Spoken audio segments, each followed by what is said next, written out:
Përshëndetje zonja dhe zotrinj, ky është edicioni qendror këtu në ekranin e kanalit 7, ndër të tjerat do të ndiqni. Parlamenti rinis me debate të forta për zgjedhjet e 11 majit. Berisha akuzon Ramën se bleu vota duke përdorur bandat më të rrezikshme kriminale. I penduari drejtësisë Erion Alibej rrëfen serinë e krimeve në bashkëpunim me Nureddin Dumanin, hakmarrje për vëllain e vrarë dhe për trafikun e drogës. Burgu i sigurisë së lartë në Fushë Krujë sulmohet me eksploziv, lënda plasës se u krijuar me nitrat shpërthen pranë gjeneratorit por nuk shkakton dëme. Zgjerimi i autostradës Tiranë-Durrës përfundon brenda dhjetorit, punimet do të vijojnë edhe gjatë verës, ndërsa rruga e Ndroshit mund të mbyllet para afatit.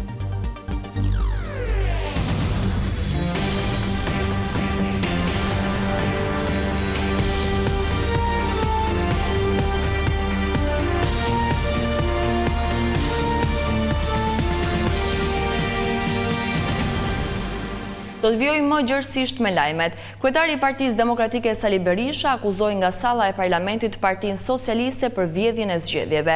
Sipas liderit të opozitës, Edi Rama përdori eksponentët më të rrezikshëm të krimit për të deformuar vullnetin e qytetarëve në 11 maj. Opozita shfrytëzoi mbledhjen e parë të parlamentit pas zgjedhjeve për të denoncuar procesin e 11 majit. Në këtë seancë nuk ishin parashikuar diskutime, por Partia Demokratike shfrytëzoi hapësirat që i lejon rregullorja e kuvendit për të akuzuar Partinë Socialiste se përdori bandat kriminale për të ndikuar në rezultatin e zgjedhjeve. Shumë herë më ndershme do ishte që këtu në parlament të ulej Xhevdet Troplini, Altin Hajri, Elvis Doçi, Suel Çela, Plum Gjoka, Arben Qimja, Renato Salihi, Orik Shyti dhe të tjerë të cilët u përdorin ju si leska politike në funksion të prenorive të tyre të krimit. Edhe pse po do kërkojnë ndryshim në rendit ditës për të lejuar diskutime në seancë plenare, kërkesa u hodh poshtë nga mazhoranca, e cila miratoi me votat e saj kalendarin e ligjeve që parlamenti do të shqyrtojë në 3 javët e ardhshme. Ti nuk mund të vish këtu pas humbjes tënde dëshpëruese dhe turpruese dhe të tentosh të prishësh kuvendin e Shqipërisë.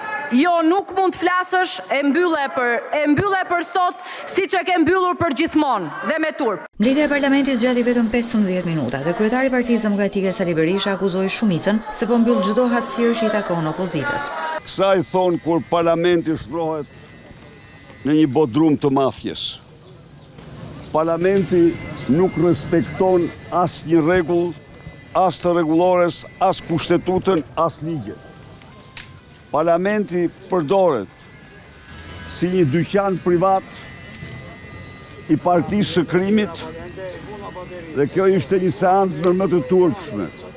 Partia Demokratike ka vendosur që çdo mbledhje të këtij parlamenti ta shfrytëzojë për të denoncuar zgjedhjet e 11 majit, por ende partia më e madhe e opozitës nuk ka vendosur si do të veprojë në shtator kur të mblidhet parlamenti i ri.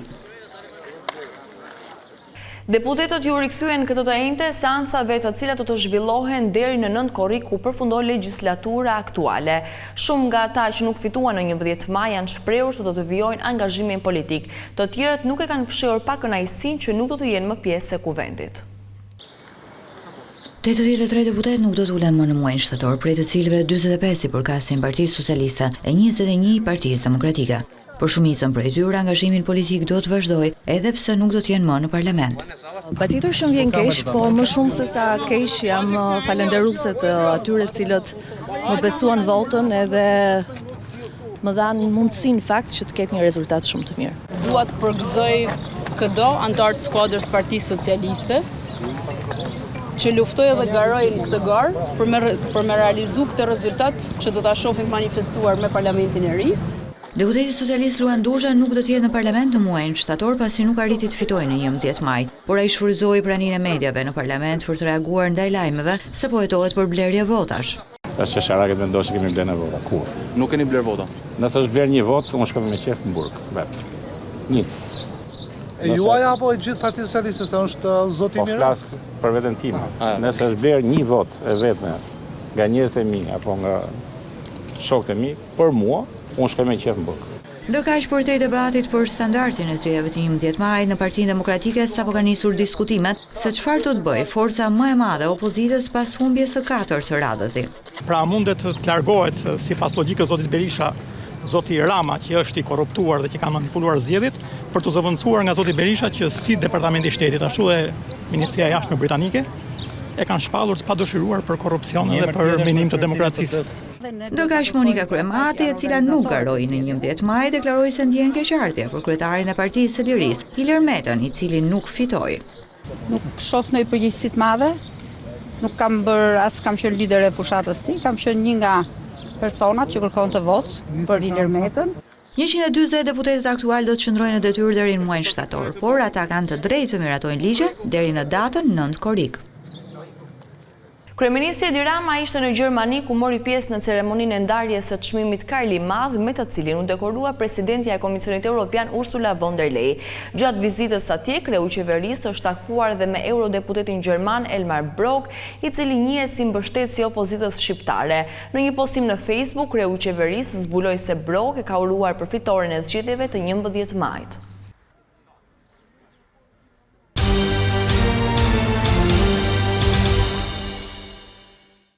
Për herë të parë, i penduari i drejtësisë Erion Alibej tregoi në gjyq serinë e krimeve që realizoi me Nureddin Dumanin si akmarrje për vrasjen e vëllait. Dëshmia e tij hodhi dritë mbi ekzekutimet me pagesë në Elbasan, si dhe trafikun e drogës në Shqipëri dhe Europë.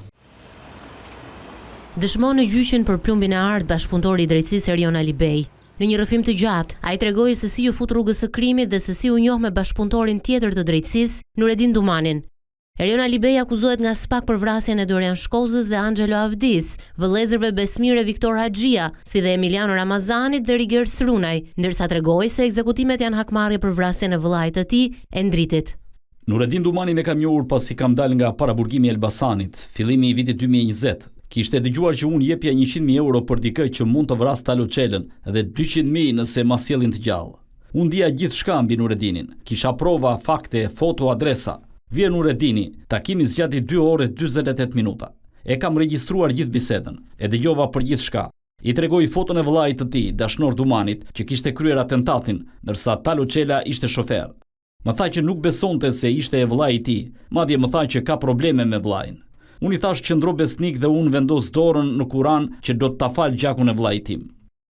Me Nureddin Dumanin ai thot se hartuan vrasjet e disa personave, për të cilët ai ishte i bindur se i kishin ekzekutuar të vllain Endritin në 2018.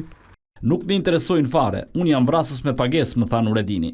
Problemin unë i thash që e kisha me Talo Çelën, më intereson vetëm ai. Unë i thash që dua edhe vëllezërit Çopja, se e dija që ishin porositës të vrasjes së vllait tim dhe të Mikel Kamanit. Ai më tha i bëjmë të gjitha. E pyeta çfarë do nga unë. Unë për çdo vrasje marr gjysmën e lekëve përpara, më tha. Për vëllain e tij, ai tha se është marrë gjithmonë me punë të jashtëligjshme, duke shtuar se e nisi trafikun e drogës vetëm për ta shpëtuar atë nga borxhet. Endriti ishte një nga ata që kishte njohjet për shpërndarje të brendshme. Kjo pasi linjat e drogës përveç futjes në BE ju duhej pike fort për shpërndarjen. Në periudhën që shkova në Holand, pash që Endriti për ngarkesat në Angli kishte probleme. I kishin kapur disa dhe kishte disa borxhe. I propozova të shkoja unë në Angli, por nuk pranoi. Këmbgula të ikja ta ndihmoja ti shlyende. Shkova me kamion. Kisha mundësi të furnizohesha edhe të shisja kokain, por hasa vështirësi për të gjetur shtëpi. Arrita të shlyej një borxh shumë të madh që kishte Endriti në atë kohë. Punën e ngrita në nivel të mirë dhe të madh, aq sa rash në sy dhe nisi të përmendej emri im. Ishte kohë krize, sepse nuk kishte shumë mall, ndërkohë që kapeshin shumë dërgesa.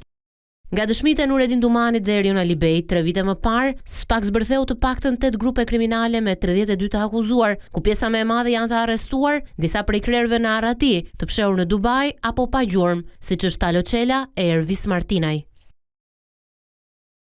Burgu i sigurisë së lartë në Fushkruj është sulmuar të mërkurën në mbrëmje me një sasi eksplozivi. Lënda plasëse ishte krijuar në mënyrë artizanale me nitrat dhe është hedhur pranë gjeneratorit, por pa shkaktuar dëme. Policia po verifikon kamerat e sigurisë për të identifikuar autorët. Një shpërthim brenda rrethimit të burgut të Fushkrujës mbrëmjen e së mërkurës ka alarmuar autoritetet si dhe banorët e zonës përreth. Dyshohet se një person ka hedhur një sasi me lëndë plasëse nga jashtë rrethimit të ambienteve të burgut dhe është larguar menjëherë më pas. Sasia e vogël e eksplozivit rezulton të jetë një krijim artizanal me nitrat dhe fatmirësisht nga shpërthimi nuk ka patur të lënduar. Nga verifikimet paraprake në vendin e ngjarjes është konstatuar një grop në tokë pranë zonës ku ndodhet gjeneratori. Kjo zonë nuk ndikon dhe nuk cënon sigurinë apo jetën brenda perimetrit të brendshëm të dënuarve dhe të paraburgosurve. Ndërkohë, grupi hetimor ka marrë të gjitha pamjet filmike duke përfshirë ato nga kamerat e sigurisë në rrugët përreth për të ndihmuar në identifikimin e autorit. Po ashtu, të gjitha ambientet e brendshme të burgut po i nënshtrohen një aksioni kontrolli nga drejtoria e përgjithshme. Aktualisht janë mbi 350 persona në këtë burg të sigurisë së lartë, po ashtu të njëjtat kontrolle janë kryer në mënyrë të befasishme edhe në burgun e Durrësit. Gjatë operacionit janë sekuestruar gjithsej 10 telefona celular. Sipas burimeve zyrtare, 2 prej aparateve janë zbuluar brenda qelive, ndërsa 8 të tjerë janë kapur në ambientet e jashtme të burgut, në tentativë për të futur në regjimin e brendshëm të sigurisë. Investimi për zgjerimin e autostradës Tiranë-Durrës deri në Rinas pritet të mbyllet brenda dhjetorit. Duket se punimet do të vijojnë edhe gjatë muajve të verës, duke mos e shmangur dot kështu trafiku në kulmin e sezonit. Ndërkohë rehabilitimi i rrugës së Ndroqit mund të përfundojë përpara afatit.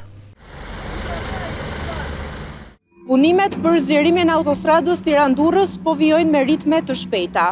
Aktualisht mjetet që vijnë nga Durrësi drejt Tiranës janë devijuar në pjesën e zgjeruar të autostradës, ndërsa për aksin ekzistues po kryhen punime për rehabilitimin e tij. Në kantier janë realizuar rreth 50% e punimeve të gjithë objektit. Është punuar me 2 korsi të reja në të 2 anët e rrugës, ku në të cilën në krahun e majt, drejtimit Durrës-Tiranë, janë realizuar dhe shtresat asfaltike. Është devijuar trafiku i gjithë mjeteve që vijnë nga drejtimi Durrës-Tiranë në 2 korsit e reja të ndërtuara, me qëllim vijimin e punimeve në korsit ekzistuese, për skarifikimin e shtresave ekzistuese, për të arritur në mbushjen dhe shtresat e reja asfaltike. Punimet po kryhen deri te mbikalimi i Rinasit dhe pritet të përfundojnë në dhjetor, ndërsa për vlotet e tjera priten procedura tenderuese.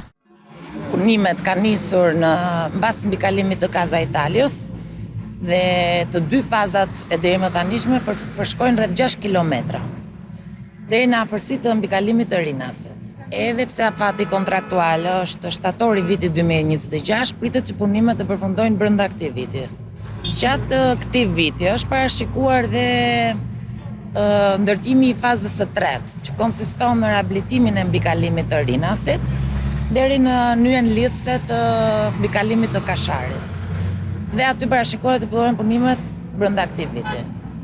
Lotet e tjera janë parashikuar të gjitha në vitet në vijim, hap mbas hapi gjatë viteve në vijim. Edhe rehabilitimi i rrugës së Ndroqit për lotin e parë po vazhdon me ritme të kënaqshme dhe punimet pritet të përfundojnë para afatit. Edhe në rekonstruksionin e rrugës së vjetër të Ndroqit, punimet kanë vijuar normalisht. Është punuar me formimin e trupit rrugës në gjithë gjatësinë e projektit. Në rreth 1 kilometër kanë përfunduar edhe shtresat asfaltike, shtresat e binderit. Pritet që dhe aty punimet të përfundojnë brenda këtij viti. Punimet në rrugën e Ndroqit kanë filluar mbas kombinatit në një gjatësi rreth 5 kilometra deri në shkollën 5 Helmes. Zgjerimi i autostradës Tiranë-Durrës dhe rehabilitimi i rrugës së vjetër të Ndroqit pritet të japin zgjidhje problemit të trafikut. Një zjarr ka përfshirë shparkun e mjeteve në Lushnjë rreth orëve të para të mëngjesit të kësaj të enteje, duke djegur 4 autobus të parkuar. 3 prej tyre u shkrumbuan plotësisht, ndërsa i 4-ti ka shpëtuar pjesërisht fal ndërhyrjes së zjarrfikseve. Pas alarmit për rënien e zjarrit, në park shkuan menjëherë edhe shoferët e tjerë që hoqën autobusët dhe makinat e tyre. Policia ende nuk ka të dhëna për shkaqet e rënies së zjarrit, ndërsa ishte një aksident apo një ngjarje e qëllimshme. Kjo gjithçka e përgatitur edhe për këtë edicion informativ. Unë ju falenderoj për vëmendjen tuaj. Bashkë mirupafshim.